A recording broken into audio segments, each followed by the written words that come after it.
আপনি হাসলেও কবরে যাইতে হবে, কাঁদলেও কবরে যাইতে হবে। রাজপ্রাসাদের ওই অট্টালিকাতে যে থাকে সেও একদিন মরে যাবে, জীর্ণ কুঠিরে ঘুরে ঘরে যে থাকে সেও মরে যাবে। জীবনে যে কোনোদিন সুখ দেখে নাই, দুঃখের সাগরে তারও মৃত্যু হবে। জীবনে যে কোনোদিন দুঃখ দেখে নাই, সুখের সাগরে ভাসছিল, তারও মৃত্যু হবে, সেও মরে যাবে। কবর নিশ্চিত, কবর নিশ্চিত।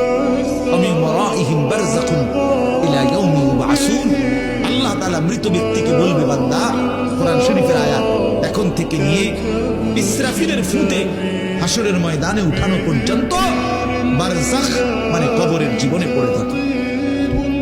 ভেবে দেখেন, ভেবে দেখেন, শুধু 1 মিনিট আমিও ভাবি, আপনিও ভাবেন।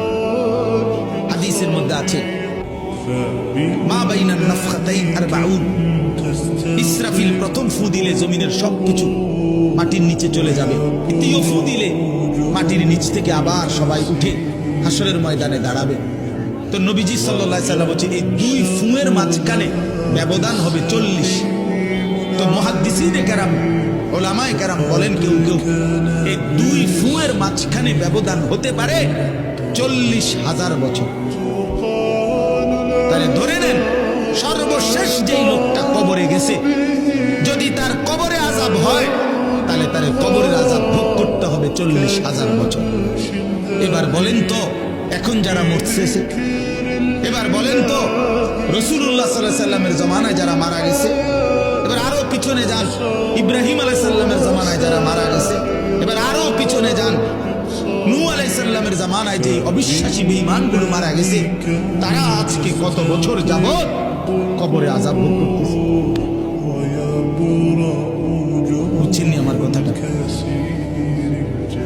হ্যাঁ, কোরআন শরীফে আছে, ওমান আ'রাদা আন যিকরি ফাইন্না লাহু মাঈশাতান যানকা ওয়া নাহশুরুহু ইয়াওমাল কিয়ামাতি আ'মা।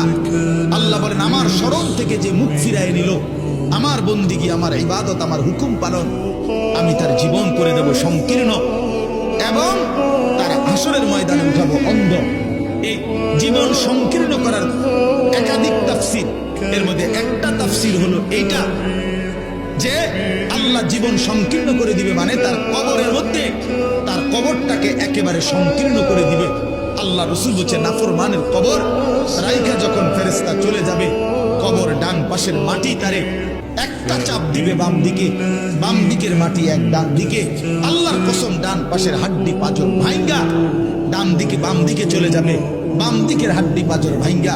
রাসূলুল্লাহ সাল্লাল্লাহু আলাইহি ওয়াসাল্লাম বলছে, বন্ধু দেখেন, হাত্তা তাখতালিফা আদলাউহু, এই 2 আঙ্গুল যেভাবে এভাবে একটার ভিতরে ঢুকে গেছে, খোদার কসম ডান পাশের হাড্ডি পাঁজর, বাম পাশের হাড্ডি পাঁজর এইভাবে একটার ভিতরে ঢুকে যাবে। এইটার অর্থ এটা।